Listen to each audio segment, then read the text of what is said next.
Зошто постои можност дека ја реши? Прво, практично е невозможно после 11 септември 2001 со сите оние нови регулативи на обезбедување на високи големи личности што ги воведе Америка, не само на стратешки објекти, практично е невозможно сам човек да дојде во таа близина на тој периметар од кандидатот за председател Доналд Трамп, па уште да го видат луѓе како се качува минута или две на тоа кровот, па уште да го видат како се мести и никој да не изреагира, е навистина малку наивно да се верува во тоа. Втора работа,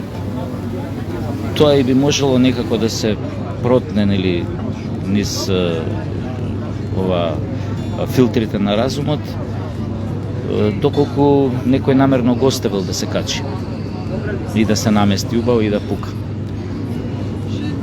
Но трета работа која што се коси на овие две, на оваа вторава, поправо е, ако некој го наместил да пука, сигурно не могло да биде особен стрелец. Второ, сигурно ќе знаел да пука многу подобро што пукаше овој. И трета работа, која се прави таков атентат од тој тип на високи важни личности, обично се избираат 2, 3 или повеќе стрелци и се става објектот, т.е. целта се става во еден вид на вкрстен оган, од кај што нема шанси, ни 1 промил, ни 0,1 промил нема шанси да се спаси. Затоа мене малце повеќе ми оди цело оваа работа на ајде мала режија да кажеме, пиар, но не ја исклучува можноста, да не мислите дека јас сум сега нешто тоа сигурен, не ја исклучува можноста и на вистина да било обид за атентат, но во тој случај, како што знаете, овој што се обидел да го прави атентатот е наводно убиен на кровот.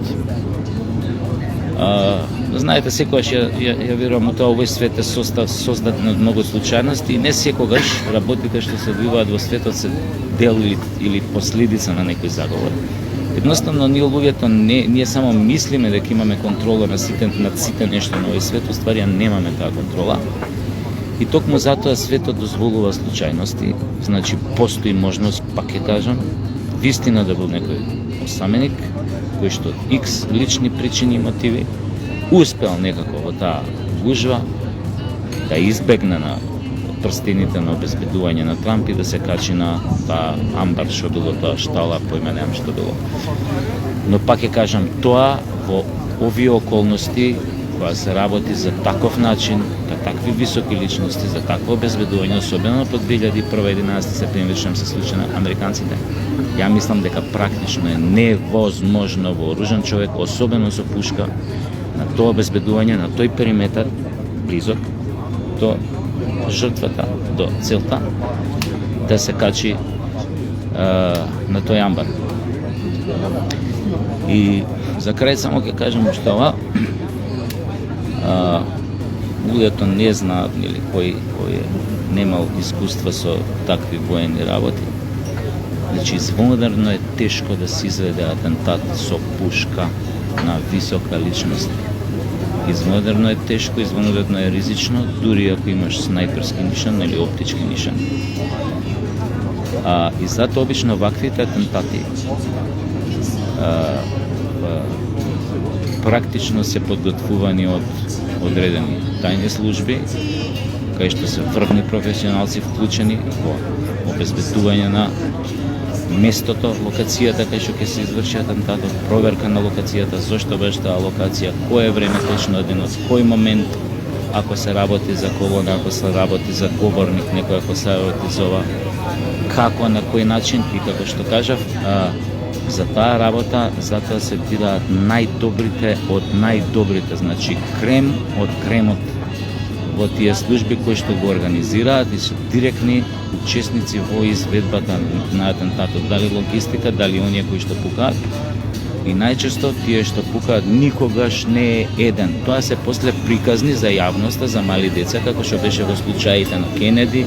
на Мартин Лутер Кинг, на Роберт Боби Кенеди, потоа и на Реган, дека наводно после тие намерно тие тајни служби ги вадат тие податоци за јавноста, наводно тоа е некој осаменик, так, кој што дикс причини пукал во својот председател затоа што не верувал во неговата политика или бил љут заради некои негови политики и така натаму. Тоа се веќе питички пити, поречиња кои што ги вадат тајните служби за да ја смират јавност и нормално да се покријат себе си, да направат еден добар cover-up на своите тајни активности. И затоа овие приказни се многу слични една на друга и затоа во врска со овие атентати никогаш на видео не излегува целата димензија на настанот. Значи сите факти не се покриени, сите сведоштва не се покриени, што значи има многу дупки во интерпретацијата на тие настани. Впрочем, ако сакате убиецот, водниот убиец, Ли Харви Освалд на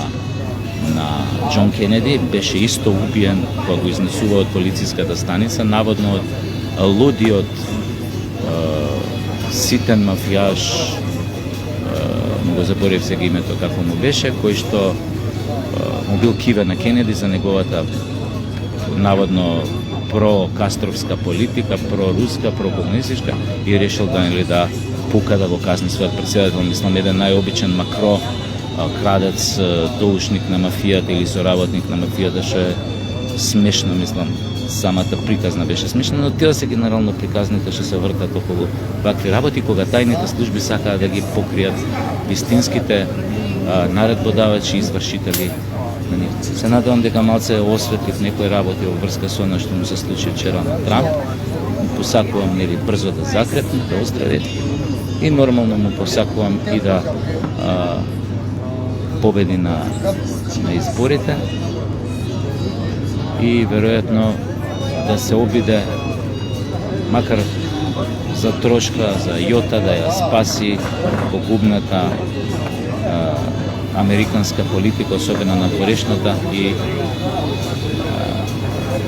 на некој начин да ја врати, ако може, на некој по-нормален пат американската држава и незината политика во иднина. Натре и надвор се гледаме.